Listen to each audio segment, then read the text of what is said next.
Asian smelt at Tunguska is supposed to be running really well, is running really well. I already tested it, and Milo also tested it and posted it on Discord, and I'm just trying it again now for a second round. How's it going here? How many do you catch here? Look here, 200-gram Asian smelt. So it's really running great. Yeah, just try it out here with the Asian smelts at Tunguska. It's just really fun right now because the frequency is very good. I just had a half full basket and quickly went back and sold it. I'll just show that again real quick. So that's how it just looked here. That within a good 30 minutes. And that was, yeah, about 200 silver. So you can really do that well here in a short time, nicely with small fish. And of course, there was already a lot of trying and testing, trying different baits, also testing hook sizes and so on. But you can definitely do that well if you feel like coming here, because you actually have to take the boat over here and then try here, yep, to see if the Asian smelts come in really well and big. Yeah. Why try?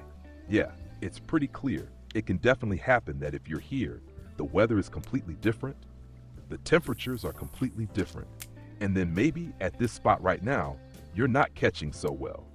But usually, it should still be running well here over the next few days. Exactly. Siberian Vendace are coming in, Baikal whitefish are coming in, so there are different fish here. The usual suspects that you normally catch regularly from the dock, you're now catching them very easily at this spot. Milo showed it from over there, but I just wanted the floats to drift nicely away from me because that's always more pleasant. And so I just set myself up here and let the floats drift nicely downstream, and then you can simply reel in again, cast out again. You also have to check if it's too stressful for you here with 3 rods at the same time. Even with 2 rods at the same time, you can really get going here. It can sometimes go really fast, bite after bite, and you really have to check if you're up for that. Or you come here maybe with a pole rod. You can also definitely do that. You don't even have to cast out very far here. So it's definitely possible just to set yourself up here with a pole rod. And there we already have the next one. So you see, the frequency is insanely good. Now, of course, the question is, keep going for quantity or significantly increase the hook size and then maybe have the chance, well, rather have the chance to catch bigger fish overall. Means that here, you might also catch a big dace because the bait we're using, the caddisfly larva, the big dace also really like that. So you have to be careful, maybe don't go too fine with the setup and line, but use a matching setup, so sufficient kilos. Let's just take a quick look right now. You know what, let's just close everything here so nobody's on. Perfect. Let's just take a look. So my setup here right now, I'm going with only 6.4 kilograms. 6.4 kilograms.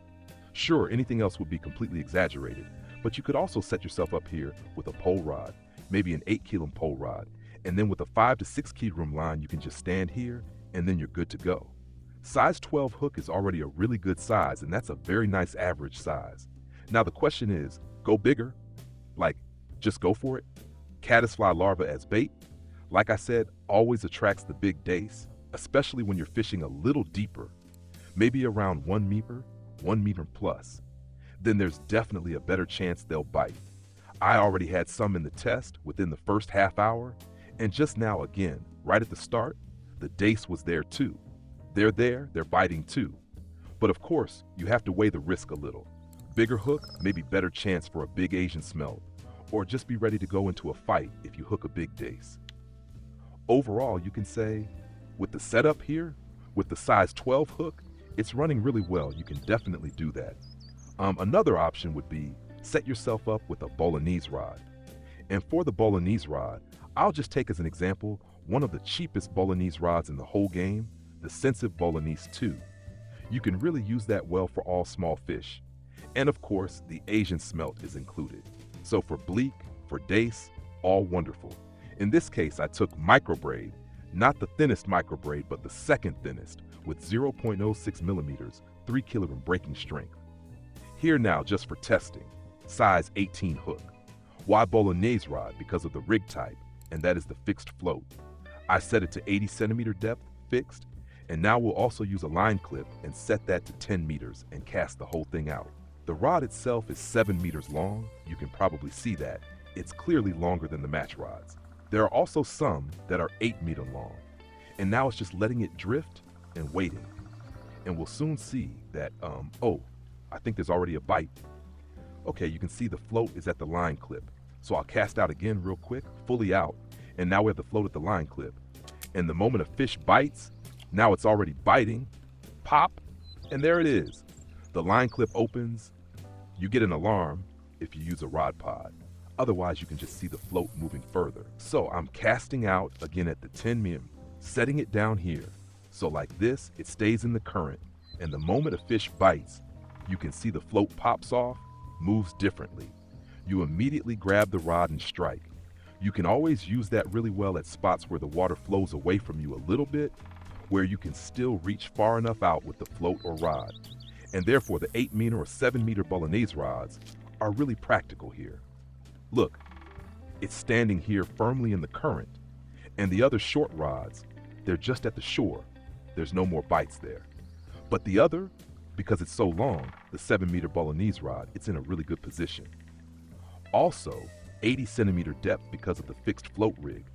That, like I said, doesn't work with match rigs. Because with match rigs, we have, for example, I think you can even see it, the bait hanging directly, very shallow, under the float.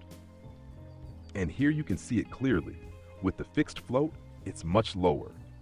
With 80 centimeters, we fixed it nicely at that depth, and that's why it works really well here.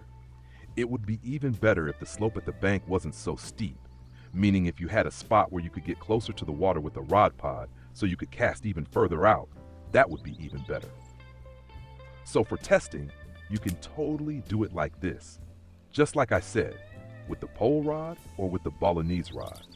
Actually, I'm more in the mood for full action, so I'll switch back to my 3 match rods and cast them out again and let them drift all the time, because then you also get the drift fishing bonus, and that attracts even more. And that's what we want. We want the maximum attraction so that, ideally, a trophy also bites. What do we have here? And there's already the next one, you see? That's the kind of action we want. Pop, that's what makes it fun too. Siberian Vendes, yep. Quickly cast out again and reel in the next one. Always strike first before reeling in. You see, next dace here. So as soon as you see a float bobbing or going under, immediately strike, even if you're reeling in right now. Put the rod down, strike, and then keep reeling in. Because if you miss the strike, usually the fish is gone. So I'll keep stressing myself here, have to concentrate a bit too. That's it for this spot. Thanks again to Emilo for sharing. I'm testing and testing. If you liked it, leave a thumbs up. Don't forget to subscribe to the channel. It really helps me a lot. And then we'll see each other in the next video or in the next live stream. Until then, tight lines.